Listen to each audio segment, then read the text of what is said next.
नभनेका कुराहरू आज मनमै नराख मायाका कुरा नहुन् डराउनु किन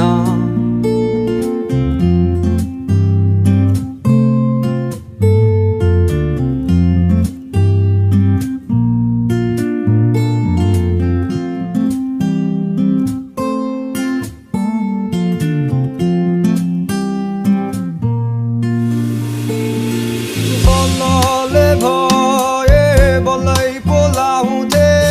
करले हुने भए करै